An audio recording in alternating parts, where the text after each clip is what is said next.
The Edmonton Oilers always unveil a wide array of pageantry and prizes on Fan Appreciation Night, but too many times lately it's been overshadowed by the giant elephant in the rink. As much as fans want to celebrate and enjoy a night like Thursday, it is difficult to truly appreciate the moment against the backdrop of a team that's very likely missing the playoffs for the 12th time in 13 years. It's almost like every time they hand out a gift or a prize, the MC should look at the camera, give a sheepish shrug and whisper, "We're really sorry," but the night always goes ahead and both sides make the most of it, each doing their best to ignore the awkward truth.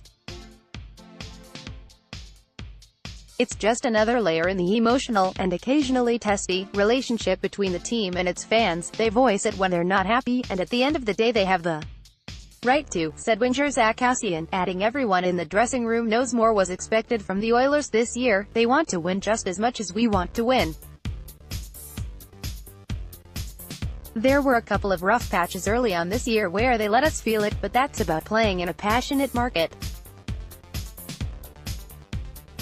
You can go to Arizona where there are 5,000 fans if you don't like it, that's the money quote.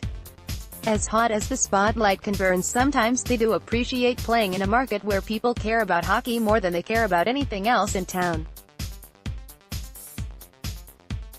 The same players who felt the wrath of the crowd are also amazed at how willing Edmonton fans are to put aside the disappointment and frustration and throw their full support behind the team, or a struggling player, when they feel it's warranted.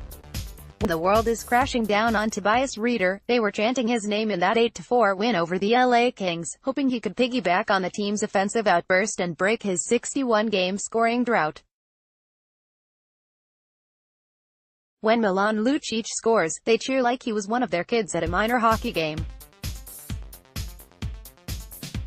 But make 13 passes around the perimeter on the power play, when you're down 3-1 with 6 minutes to go in the third period, and the place will get angry in a hurry. A couple of years ago, right before the playoffs started, you could feel the energy ramping up in here. The fans have that gear, said Kassian.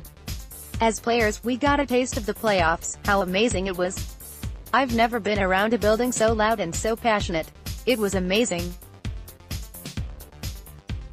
To not get back to that is frustrating as players, and as fans, we just have to be a little better for them, said Kassian.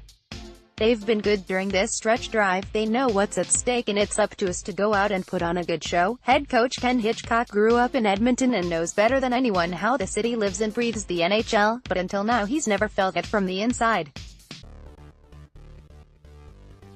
It's intense, but he says it's something everyone in hockey should experience once. This is a unique experience, coaching in Canada, he said. Hockey in the United States is a sport. Here, it's a way of life. I live in a complex where there are a lot of season ticket holders, and there are 2 or 3 that I run into all the time, and they take second jobs so they can buy tickets to Oilers games.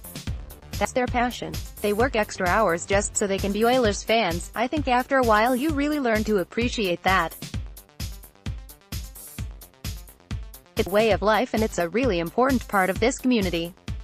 The longer you live here and the longer you stay here, the more you find out about that stuff. I find that unbelievable. People know it's a long winter here at times, but their recreation and their community is the Oilers. It's a big deal. Phoning it in Arizona Cardinals coach Cliff Kingsbury is allowing cell phone breaks in teams meetings in an effort to keep players focused on the subject matter rather than worrying about what texts they've missed. It's not a policy the Oilers will be adopting anytime soon. Hitchcock would like to see less cell phone time around the team, not more. That's the part where you're old school, he said. You go for dinner as a group and everybody's heads are down, looking at their phone. You're missing the boat on what it's like to be on a team. It's about the discussions and debates that go on when you're out together. When there's no social activity on non-game days, long term you get worried about that. We're just going to become isolationists. Follow me on twitter.com/rob_tykowski at postmedia.com.